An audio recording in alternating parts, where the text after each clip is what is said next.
Hey everybody, this is Chris. Welcome back to some long overdue Flesh and Blood content here at the Round Table of Wraith. And today I wanted to talk about a new Ranger expansion slot card that they previewed for the upcoming set Rosetta. As of the date of this recording, it's August 16th, 2024. We're in the midst of spoiler season and the set is due to release in September.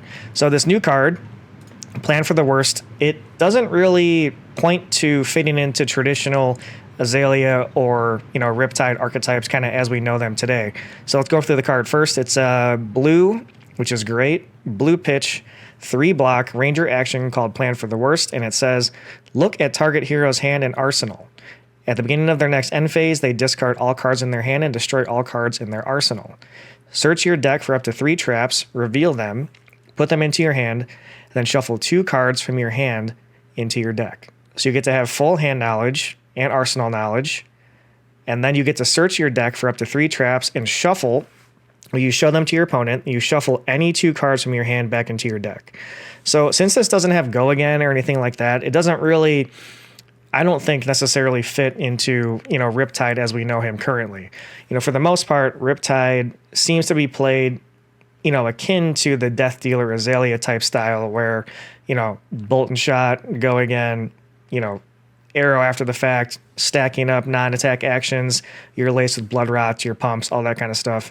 But then you also have the leverage of slotting in some traps in your deck for certain matchups, and you also get to have that unblockable damage when Riptide triggers, if the trap triggers, which is why he starts at 38 health compared to Azalea, who starts at 40.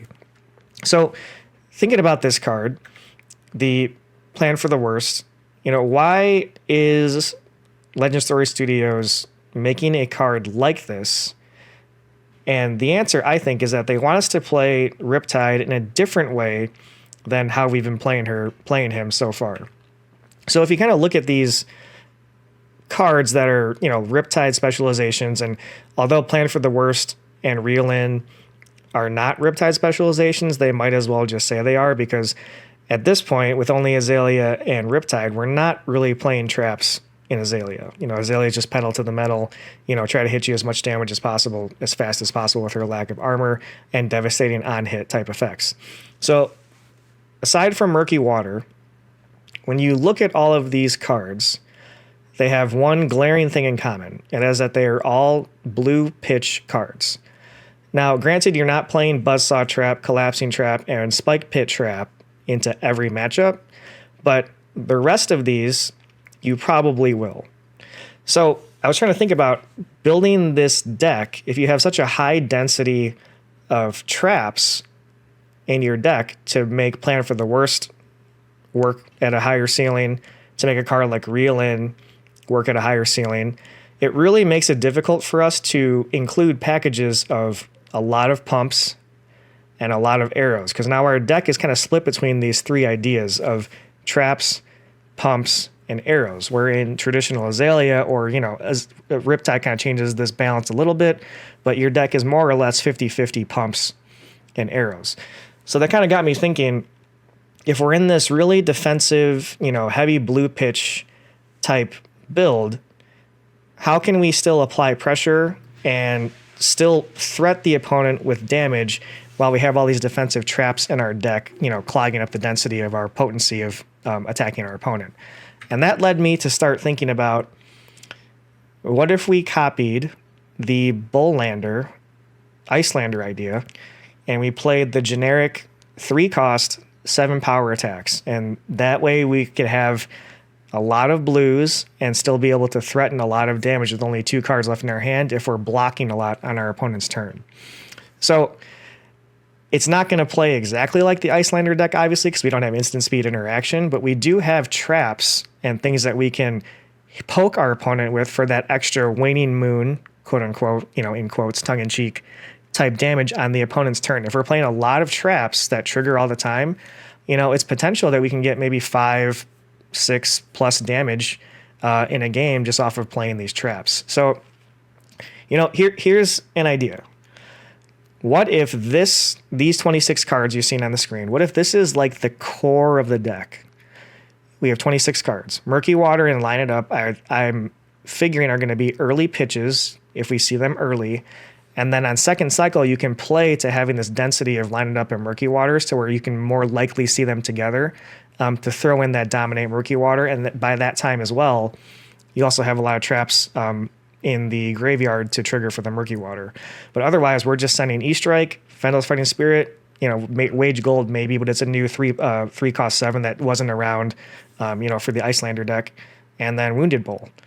And then on the bottom here, we have our Intoxicating Shot and the 3 Plan for the Worst. Reel in, I'm not really sure what density you want of these, yet without testing it. This is completely just an idea. And hard to find all because we start at 38 health. So if this is the core, we have a lot of flexibility to tailor the rest of the deck to what you'd expect to see either at your local metagame or if you're going to a big tournament in an expanded metagame situation. So I think it's a really cool idea where, you can have a lot of play and a lot of customization with the traps that currently exist to make this sort of thing work. And again, sorry if I forgot to say this. This is a completely untested hypothesis. This is just me spitballing an idea.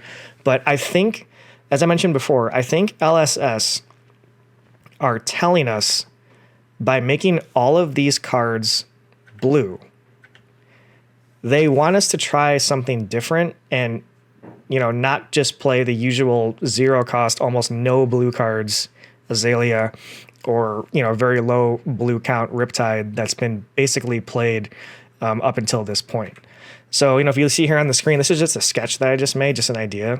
52 card inventory, which is really, really cool concept, I think, for me anyway. It's a really cool brain space. So, maybe you've thought about this already. And if you have, please let me know what you think about it. If you have better, more suggestions about how to tweak the deck. And, just on my first draft here, it was hard because I felt like I had a pretty good 60 into the aggro decks like the Ninjas and Zen. But then when I went to build my deck and, sideboard for Guardian for Victor, I had 50 cards and I didn't have anything good to fill the last 10 slots with. So that's kind of where this thing gets tricky with, your metagame calls and how you want to build it. But I just getting ready for Rosetta. I'm definitely excited for some Runeblade and Wizard action, but I think this card is also very exciting to point Rager in a new direction. So if you got this far in the video, thanks for watching, and we'll see you next time.